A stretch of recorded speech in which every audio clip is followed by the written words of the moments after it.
Hello guys, আজকে শুরু করব সিকিম ব্লগ ডে 2 অর্থাৎ পার্ট 2। তো আজকে আমরা সকাল সকাল বেরিয়ে পড়েছি। আজকে আমরা যাব Changu lake or the Tsomgo lake, তাছাড়া বাবা মন্দির। জার্নি স্টার্ট হয়েছে আর আজকে আমরা অনেকটা উঁচুতে যাব। ছাঙ্গু লেকটা around 13,000 feet above sea level, আর বাবা মন্দির আরও ওপরে।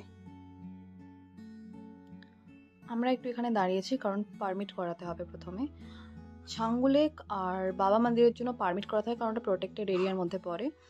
পার হেড একটা করে ফিজ নেয়, যেটা অ্যারাউন্ড 500 to 1000, মানে আমি এক্স্যাক্ট ফিগারটা জানি না, বাট পার হেড 500 থেকে 1000-এর মধ্যে কিছু একটা। আর বাবা মন্দিরের জন্য আলাদা পারমিট লাগে, ছাঙ্গু লেকের জন্য আলাদা পারমিট লাগে, নাথুলার জন্য আলাদা পারমিট লাগে। আমাদের যে ড্রাইভার সে গেছিলো পারমিটটা করাতে। সব থেকে বেস্ট জিনিস হচ্ছে এখানকার ভিউ। এই রাস্তাটা মানে ছাঙ্গু লেক বা বাবা মন্দির যাওয়ার পথে যে রাস্তার পরে এটার ভিউটা মানে এক কথায় অসাম। রাস্তায় কোথাও যদি গাড়ি দাঁড় করিয়ে দাও তাহলে এখানে দেখতে পাবে অনেক সময় কর্পূর বিক্রি করে অনেকে। কর্পূরটা যাতে অনেক হাই অল্টিটিউডে গিয়ে কারোর শ্বাস নিতে প্রবলেম হলে ওরা কর্পূরটাকে আর কি শুঁকলে ওটা নাকি ঠিক করে দেয় ওই ব্যাপারটা, শ্বাসকষ্ট হলে। তো আমরা এখানে একটা জায়গায় এখন দাঁড়ালাম, এখানে কিছু চা কফি বা কিছু খাবো সেই জন্য। এই হচ্ছে মা বাবার ভাই, ওরা কফি খাচ্ছে, চা খাচ্ছে। আর এখান দিয়ে দেখো খুবই সুন্দর মাউন্টেন। ওখানে একটা ছোট্ট ওয়াটারফল আছে,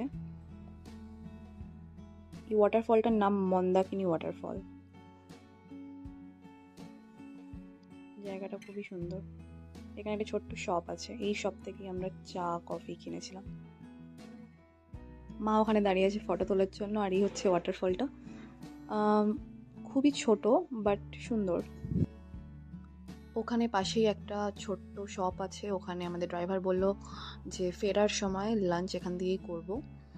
তো কি লাঞ্চ করব সেটা অর্ডার দিয়ে রাখতে এখন। আমরা সেই জন্য দোকানটাতে ঢুকলাম, ঢুকে দেখি এখানে জ্যাকেট, গ্লাভস, সোয়েটার সমস্ত কিছু কিনতেও পাওয়া যায়, রেন্টও পাওয়া যায়। তো দেখলাম যে মহিলাটা অমলেট বানাচ্ছিল, তো সেই জন্য 2টো অমলেট অর্ডার দিলাম আমার আর ভাইয়ের জন্য। ওখান দিয়ে বেরোতে যাব তখনই হঠাৎ এই কালো কুচকুচে ইয়াকের দেখা পেলাম। এই পাহাড় দিয়ে হেঁটে হেঁটে যাচ্ছে, গায়ে প্রচুর লোম। জায়গাটার নাম আমি জানতাম না, কিন্তু হঠাৎ এই বড় সাইনবোর্ডটা দেখতে পেলাম, দেখলাম বড় বড় করে লেখা আছে 15th মাইল। তো এই জায়গাটার নাম হচ্ছে 15th মাইল। এখানে অনেক ছোট ছোট শপস আছে যেখানে যারা আরও উঁচুতে যাচ্ছে তাদের যে যে নেসেসারি জিনিসপত্র সমস্ত কিছু মোটামুটি কিনতে পাওয়া যায়। এটা পুরোপুরি প্রোটেক্টেড এরিয়া, আর্মি এরিয়া। তো অনেক জায়গায় গ্রিন গ্রিন শেডেড এরিয়াস মানে বিল্ডিংস, ব্লকস দেখা যাচ্ছে, সেগুলো হচ্ছে আর্মিদের ক্যাম্প, কোয়ার্টার বাগেরা আছে। জায়গাটা আমরা যেহেতু এখন গ্রীষ্ম নয়, এটা অটম সিজনে এসেছি। উইন্টার বা বর্ষার একটু প্রথম দিকে এলে এখানে পুরো বরফে ঢাকা থাকে, রোড ব্লকড থাকে অর্ধেক সময়, মানে যারা ট্যুরিস্ট আসে তারা এত দূর আসতেই পারে না। তো আমরা পৌঁছে গেছি, এই জায়গাটার নাম হচ্ছে বাবা মন্দির। বাবা মন্দির বলতে আমি জায়গাটার ব্যাপারে যতটা আইডিয়া করেছিলাম যেরকম হবে, আমি ভেবেছিলাম শিবের মন্দির বা কোনো ভগবান মানে হিন্দু গড বা গডেসের মন্দির, কিন্তু অ্যাকচুয়ালি সেটা নয়। এটা হচ্ছে যে বাবা হরভজন সিংয়ের মন্দির। বাবা হরভজন সিং হচ্ছে আর্মিদের একটা খুব, আর্মিদের কাছে এটা হচ্ছে সব থেকে বেস্ট গড। এনার অনেক স্টোরি আছে, অলৌকিক অনেক রকম এখানে এলে শোনা যায়। ইভেন একটা মিউজিয়ামও আছে, আমি পরে দেখাচ্ছি সেটা। তো আমরা ওপরে যাচ্ছি এখন। এখান থেকে ভিউটা দেখো, খুবই সুন্দর, পুরো রেড ইয়েলোইশ মাউন্টেন। এখানে কোনো গাছপালা নেই বিকজ সারা বছরই প্রায় এটা বরফে ঢাকা থাকে, এখানে গাছপালা হওয়ার সম্ভাবনা খুবই কম। উপরে ক্যামেরা অ্যালাউড ছিল না। ওখানে গিয়ে দেখলাম বাবা হরভজনের রুম, যেখানে আর কি উনি ডিউটি করার সময় থাকতেন। ওখানে ওনার বিছানা, জুতো, তারপর ওনার ফটোজ এইসব ছিল ওপরে। আমি এখন নিচে নামছি। আর এটা হচ্ছে হিস্ট্রি মিউজিয়াম অফ বাবা হরভজন সিং। এখানে ওনার সময়ের সমস্ত ডিটেলস, সমস্ত ওয়ার যেগুলো হয়েছিল সেগুলো ব্যাপারে লেখা আছে। এখানে সমস্ত কিছু ডিটেলসে লেখাও আছে, প্লাস ওখানে বিভিন্ন রকম অ্যাসিস্ট্যান্টও আছে যারা এইসব বিষয়ে এক্সপ্লেন করছিল। তো তোমরা গেলে এগুলো সবই দেখতে পাবে। আর এই হচ্ছে জায়গাটা ওপরে, ওটা হচ্ছে বাবাজি কা কুণ্ড, ওটার একটা স্টোরি আছে। তো এখানে একজন জওয়ান এই স্টোরিটা এক্সপ্লেন করছে, আর প্রসাদও দিচ্ছে, প্রসাদ ডিস্ট্রিবিউট করছে। প্রসাদে এরা কিশমিশ আর নকুলদানা আর বাদাম দেয়। তো এটা একটা মন্দির। এই পিকচারটাই হচ্ছে বাবা হরভজন সিং এর। এটা ওই মন্দিরের ভেতরে লাইটিং করা আছে আর ওনার মূর্তি আছে। বাইরে বেরিয়ে এসে দেখি হালকা হালকা হাওয়া দিচ্ছে। এখানে বাজে অ্যারাউন্ড 12টা, আর 12টার সময় এখানে 2 ডিগ্রি সেলসিয়াস, তো বেশ ঠান্ডা ছিল। এখানে একটা ক্যাফেও আছে, আর মেয়েদেরই ক্যাফে, ওনারাই এটাকে দেখভাল করেন। তো আমরা ওখানে গেছি। এখানে যথেষ্ট ভিড়, আর এখানে কফি বা কিছু খাওয়া যাক। জওয়ানরাই এখানে সার্ভ করছে, ওরাই এখানে প্রিপেয়ার করছে। তো আমি 1 কাপ কফি নিয়ে এলাম। এই ঠান্ডায় গরম কফি সত্যি ভালো লাগছিল।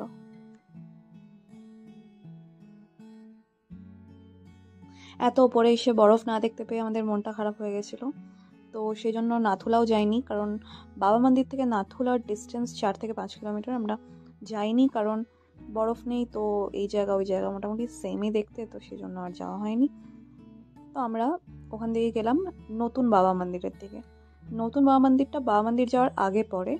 অনেক সময় শীতকালে রোড ব্লক হয়ে গেলে লোকজন বাবা মন্দির মানে এতটা অবধি আসতে পারে না, তো সেই জন্য একটা নতুন বাবা মন্দির বানানো হয়েছে, যেটা রাস্তার অনেক আগেই পড়ে। আমরা একটু বেশি দূর চলে এসেছি, তো ওই মন্দিরটাতে এবার যাব। সেমই জিনিস, সেটা কনভিনিয়েন্সের জন্য আরেকটা মন্দির বানানো হয়েছে, কারণ এতটা উঁচু অবধি লোকজন আসতে পারে না শীতকালে স্পেশালি।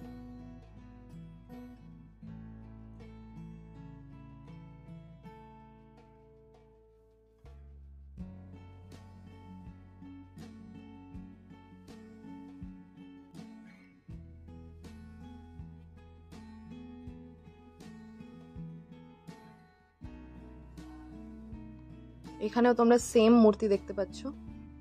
এটা ছিল হরভজন সিং এর অফিস, এটা হচ্ছে লিভিং রুম। এটা পুরোটাই রেপ্লিকা করা, অ্যাকচুয়ালটা আমরা আগেই দেখে এসেছি। এরপর আমাদের নেক্সট ডেস্টিনেশন হচ্ছে ছাঙ্গু লেক, আর এর জন্য আমাদের আরো নিচে নামতে হবে পাহাড়ের। অবশ্য বাবা মন্দির যেতে তো আরো 2টো লেক পড়েছিল, একটার নাম ছিল এলিফ্যান্ট লেক আর একটার নাম ছিল হাঙ্গু লেক। তো সেই তুলনায় ছাঙ্গু লেক অনেকটাই নিচে পাহাড়ের, তো এখন আমরা ওখানেই যাব।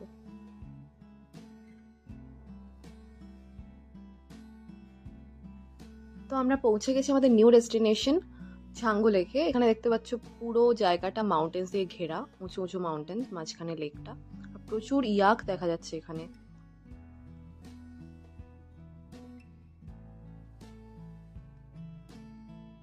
এখানে একটা শিব মন্দিরও আছে, ছাঙ্গু শিব মন্দির এটার নাম।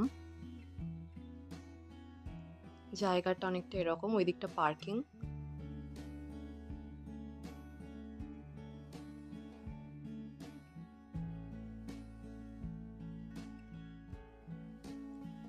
এই হচ্ছে সেই লেক, এটা উইন্টারে পুরোপুরি ফ্রোজেন থাকে, এখন তো ওয়াটারই দেখতে পাচ্ছি, কারণ এখানে কোনো বরফ নেই। Bad luck. বেজে গেছে দুপুর 2টো, এরপর আমরা ফিরবো। আর যাওয়ার পথে সেই যেখান দিয়ে আমরা সকালে অমলেট খেয়েছিলাম সেখান দিয়েই, যেহেতু আমরা লাঞ্চ অর্ডার দিয়ে গেছিলাম, ওখানেই লাঞ্চ করব।